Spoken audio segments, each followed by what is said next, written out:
What is going on, guys? I am Lane Plumber. This is my YouTube channel. Welcome. This is my 2001 Jeep Cherokee.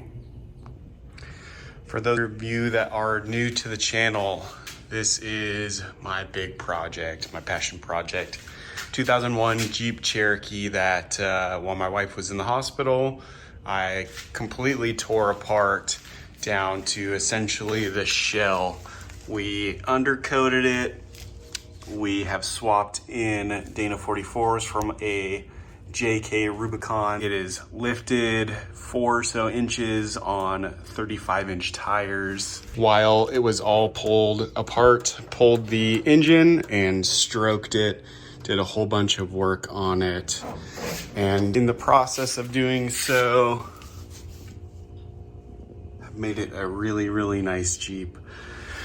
But it has had issues. Those of you who have followed it along, the last update was about 8 months ago.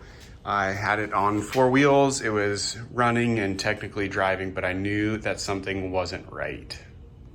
And that's kind of where I left you. I basically haven't put out any real update in the last 8 months or so. We'll work chronologically. So 8 months ago, it had a bit of a wobble. So I knew there was something wrong. I wasn't really sure what was wrong, but I didn't enjoy driving it, so it sat for a couple months. I got some motivation and some time off work and just dug into all the things that would cause death wobble. It had all new steering with the Dana 44 that we put in. It had a new track bar, so I knew those bushings weren't bad. I thought that I had the correct caster in. We adjusted it to about 0 on the pinion face, which should have been between 4 and 6 degrees of caster. I tore the axle apart. That was my next logical thought. I put in new ball joints, new unit bearings, still had a wobble, put in a different steering box, still had a wobble, put in a new steering shaft, still had a wobble. I thought I had all new parts in. I knew the alignment was a bit off, so I took it to a local off-road shop here and he got me hooked up.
That is an absolutely wild sight.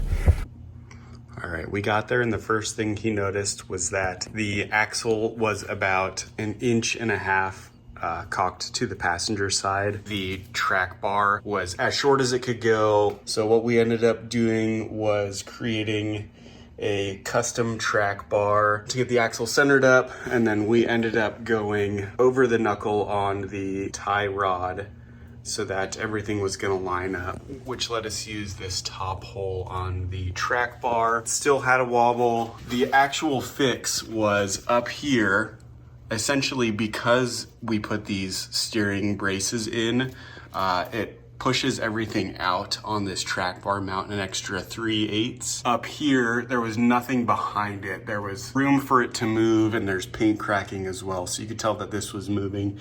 He ended up putting washers back there and that fixed it. If I have any other issues, and now that we know that the alignment is good and the track bar is where it needs to be, we'll actually weld this track bar bracket in so that it's 100% not ever going to move again. From there, we trailered it straight to the exhaust shop. They hooked it up. It only actually took them 2 days to build it. It's, for those that watch the stroker build, know that the header is a 2.5-inch V-band clamp dump right after the headers. So they picked it up from there, built it all the way back. For legal reasons, had to put that in. We'll see if that stays. Put a MagnaFlow muffler in over the axle to exit right here by the shackle. It's okay. It's definitely not a long-term exhaust that'll keep forever, but it gets us driving and it sounds half decent.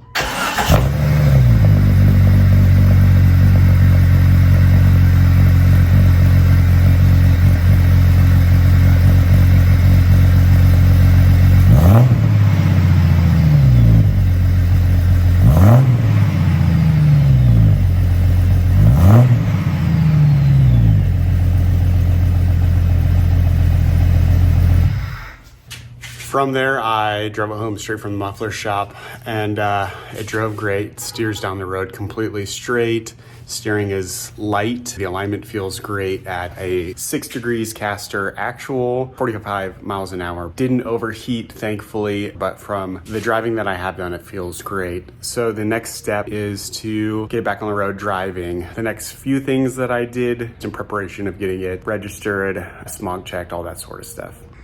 It had been roughly 50 miles on the engine break-in as well as the cam break-in, so I swapped from the break-in oil over to a high zinc Z-Rod oil from AMSOIL. I wired the new electronic fans up to this little boat fuse box. Super, super simple. Fused and relayed off of this sensor. I ran all new vacuum lines off of the manifold. I got the rear shocks installed. I swapped a new speedometer gear in,